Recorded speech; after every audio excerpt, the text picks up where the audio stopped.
Sir నమస్తే sir. నమస్తే అనవిష్ గారు. రాంప్రసాద్ గారు, కొత్త సంవత్సరం వచ్చేసింది. మరి ఈ కొత్త సంవత్సరంలో ఎటువంటి ఫైనాన్షియల్ రెజల్యూషన్స్ని తీసుకోవాలి అంటారు? ఎటువంటి బెటర్మెంట్స్ గురించి ఆలోచించాలంటారు? ఎటువంటి డెవలప్మెంట్స్ గురించి మనం కొంత దృష్టి సారించాలి అంటారు? ఈ ఫైనాన్షియల్ ప్లానింగ్కి సంబంధించి, ఫినాన్షియల్ మేనేజ్మెంట్కి సంబంధించి. Finance is part of our life కదండి. ఎస్ ప్రత్యేకించి న్యూ ఇయర్కి అంటూ ఏమి ఉండదు, ఎస్ ఎస్ ఉండకూడదు కూడా. సో ఇక్కడ మీరు అన్నట్టుగా it's not finance, it's personal finance. Finance గురించి నేనేం చెప్పలేను, కానీ పర్సనల్ ఫైనాన్స్ గురించి. Personal finance is something personal to each individual కదా. It depends. అందరికీ ఒక ప్లాన్ ఉండదు, అందరికీ ఒక మెడిసిన్ లాగా ఒక ప్లాన్ ఉండదు. అంటే ప్రతి ఒక్కరి యొక్క స్థితిగతులు వేరు, వాటికి అనుగుణంగా నిర్ణయాలు తీసుకోవాలి కదా. సో అయితే ఎవరిని కాపీ కొట్టకూడదు. ఫస్ట్ ఎవరిని కాపీ కొట్టకూడదు, క్రౌడ్లో ఏదో విని చేయకూడదు. ఇప్పుడు అకాడమిక్స్లో ఎగ్జామ్స్లో కాపీ కొట్టడం కరెక్టా కాదా అనేది క్వశ్చన్ వదిలేస్తే, కాపీ చేయడం వల్ల వచ్చే లాస్ ఏం లేదు. ఎందుకు? ఇద్దరికి ఒకటే క్వశ్చన్ పేపర్, ఇద్దరు బీటెక్ అయితే ఇద్దరిది ఒకటే క్వశ్చన్ పేపర్, చూస్తే పెద్దగా పోయేదేం లేదు. కానీ పర్సనల్ ఫైనాన్స్లో ఎవరిని కాపీ కొట్టకూడదు. What I see is people are copying others. That is the biggest problem create చేసేది ఏంటంటే వీఆర్ కాపీయింగ్ అదర్స్. సో ఎవరి ఇండివిజువల్ సినారియోస్ వాళ్ళకు ఉంటాయి. బికాజ్ ప్రాక్టికల్గా మాట్లాడాలంటే people are trying to look rich, they don't want to become rich. ధనవంతులా కనపడాలని చూస్తున్నారు కానీ ధనవంతులు అవుదామని చూడట్లా. ఇంకోటి, the personal finance is entirely different subject. నాకు నాలెడ్జ్ ఉంది, నేను టాలెంటెడ్, 40 లక్షలు సాలరీ సంపాదిస్తున్నానంటే పర్సనల్ ఫైనాన్స్ నాలెడ్జ్ ఉందని కాదు దాని అర్థం. ఆయన డెఫినెట్గా అకాడమిక్స్లో టాలెంటెడ్ కావచ్చు, గోల్డ్ మెడలిస్ట్ కావచ్చు. దీనికి ఒక ఎగ్జాంపుల్ చెప్తాను నేను.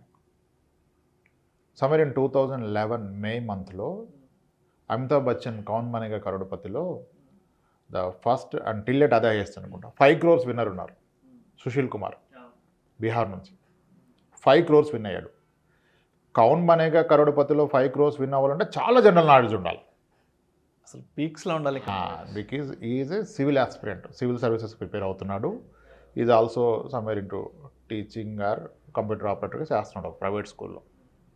ఓకే, సో అంత నాలెడ్జ్తో 5 crores విన్ అయిన వ్యక్తి, అందరూ అప్లోడ్ చేశారు, ఎంతోమంది ఇంటర్వ్యూ తీసుకున్నారు, గ్రేట్ ఆర్టికల్స్ దేశం మొత్తం పొగిడింది. ఆ వ్యక్తి తర్వాత అప్పులు పాలైపోయి మొత్తం పోగొట్టుకొని భార్య పిల్లలు వదిలేసి వెళ్ళిపోతే, మళ్ళీ 4-5 ఏళ్ల తర్వాత ఎగ్జామ్ రాసి గవర్నమెంట్ టీచర్గా 18,000 శాలరీకి జాయిన్ అయ్యారు. 5 కోట్లు ఒక్కసారిగా వచ్చి పడ్డాయి. 5 కోట్లు వచ్చి పడ్డాయి. పోస్ట్ ట్యాక్స్ కూడా 3.5 crore వచ్చాయి.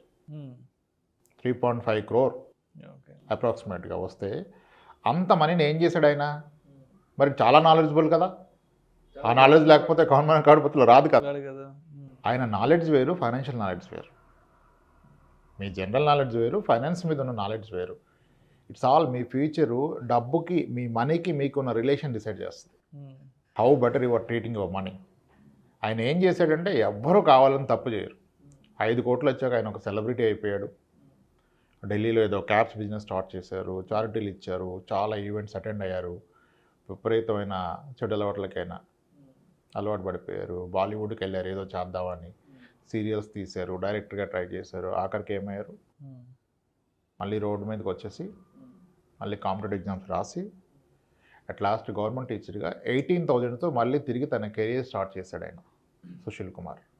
అంటే it's not that how much money you have అనేది కాదు డిసైడ్ చేస్తే, how better you manage your money. So మీరు చూస్తే చాలామంది లాటరీ విన్ అయిన వాళ్ళు మళ్ళీ మొదటికి వచ్చేస్తారు, కొద్ది కాలంలోనే వచ్చేస్తారు. అవును, ఆ డబ్బుని ఎవరు నిలబెట్టుకోరు.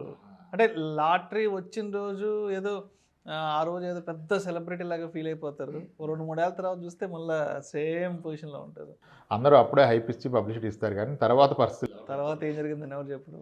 సో ఎంత బెటర్గా మీ డబ్బు మీరు మేనేజ్ చేస్తారు అనేది చాలా ఇంపార్టెంట్. డబ్బుని బెటర్గా మేనేజ్ చేయడానికి very simple for financial planning చెప్తాను నేను.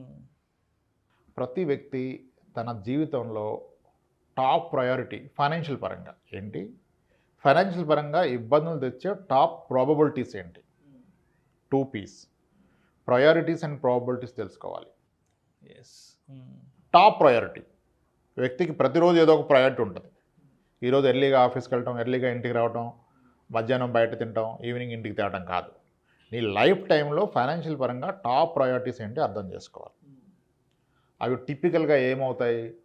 పిల్లల హైయర్ ఎడ్యుకేషను, పిల్లల మ్యారేజు, మన రిటైర్మెంటు, బయింగ్ ఏ హౌస్, ఇవి టాప్ ప్రయారిటీస్.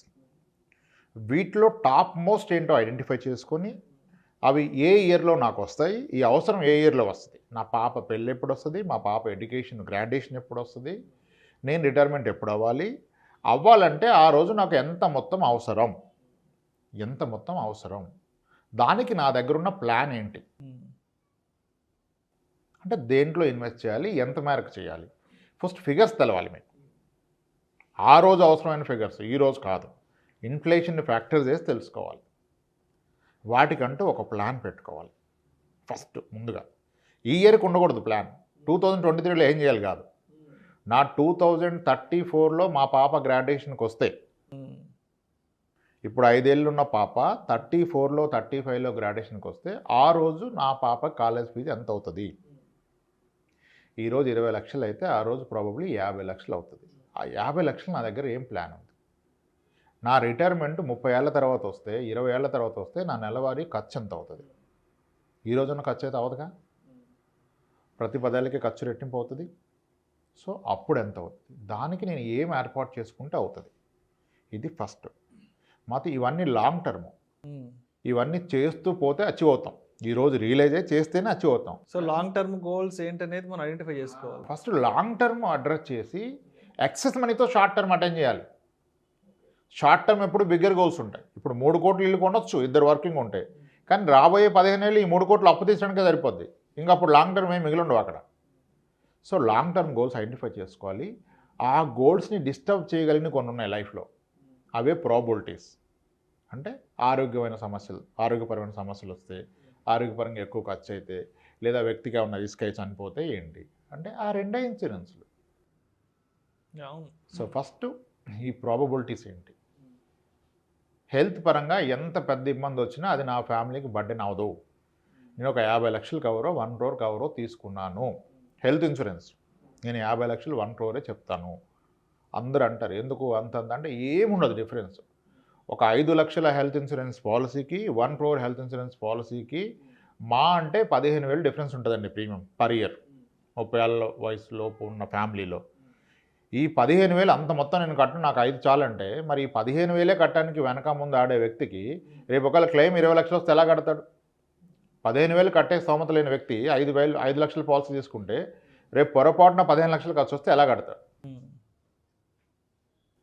హెల్త్ ఇన్సూరెన్స్కి ఇంత ఆలోచిస్తారే, ఒక నెలకు ఒక 1,000-2,000 ఎక్స్ట్రా కట్టడానికి, మరి వేరే ఎక్కడ ఖర్చులు ఆలోచించను అంతగా.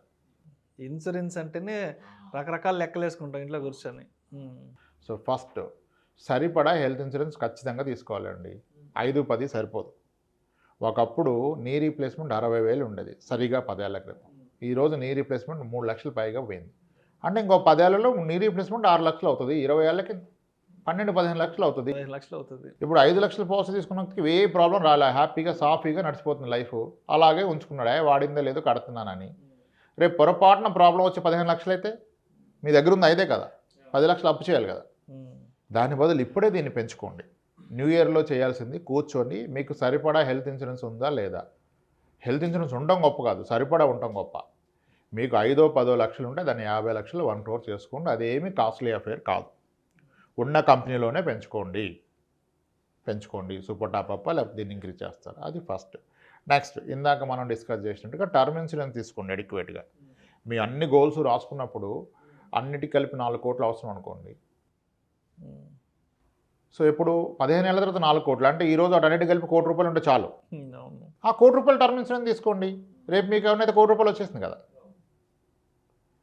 సో అలా మీ దీర్ఘకాలిక అవసరాలను గుర్తించి వాటికి ఎంత కావాలి, దేని ద్వారా పెడుతున్నాను, దెన్ ఇది. నిజానికి ఇవన్నీ చాలా పెద్ద అమౌంట్ అనిపిస్తుంది, కానీ మీరు ఫైండ్ అవుట్ చేస్తే నిజానికి చిన్న అమౌంట్ కూడా అనిపిస్తుంది కొన్నిసార్లు.